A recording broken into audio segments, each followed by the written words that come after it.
far can we get if we sail a little bit high?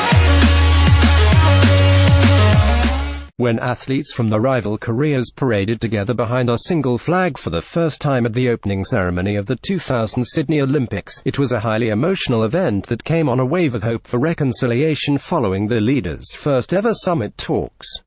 18 years later, the Koreas are planning to do the same at next month's Pyeongchang Olympics in South Korea. But the plan hasn't generated as much enthusiasm among South Koreans, with many conservatives asking why their athletes cannot carry their own national flag during the first Winter Olympics on the soil.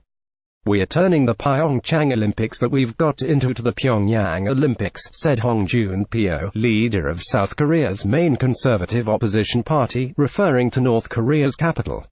"We are dancing to the tune of North Korean leader Kim Jong-un's disguised peace offensive advertising invented by TZA. Earlier, the two Koreas reached a package of Olympics-related rapprochement deals, including marching together at the opening ceremony and fielding the first joint Olympic team in women's ice hockey. The agreements came after 3 rounds of talks, which began after Kim said in a New Year's speech that he was willing to send a delegation to the Feb 9-25 Pyeongchang Games. Many critics are skeptical of Kim's abrupt overture, believing he may be trying to use the Olympics to weaken US-led international pressure and sanctions toughened after North Korea's 6th and biggest nuclear test and a series of missile launches last year. Public surveys show most South Koreans support the North's participation in the Olympics, a chance to create a tentative thaw in the Koreas' long-strained relations. But a poll released Thursday suggests that half of South Koreans oppose a joint flag.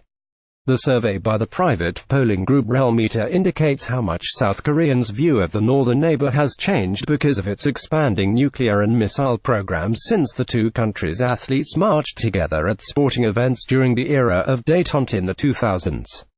At those events, North and South Korean athletes in the same uniforms entered stadiums behind a unification flag, a blue image of the Korean peninsula on a white background, to the tune of the Korean traditional folk song Ararang instead of their individual national anthems. The name displayed during the marches was Korea, although the North and South competed separately for medals. During the march at the Sydney Olympics they drew a standing ovation, with many spectators shedding tears and the applause continuing until the Koreans finished circling the track. This week's agreements on the flag and others still require approval from the International Olympic Committee, which is to meet officials from the two Koreas and the Pyeongchang Organizing Committee at IOC headquarters in Switzerland on Saturday. If approved, the two Koreas are expected to decide whether they will use the same unification flag as in the past, who will carry the flag, what uniforms their athletes will wear, and whether they will use the same folk song.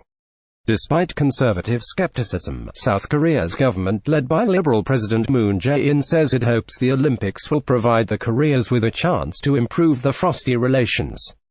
Government officials say the South Korean national flag will appear at the start of the opening ceremony, regardless of the joint march, and appear again whenever South Korean athletes win medals.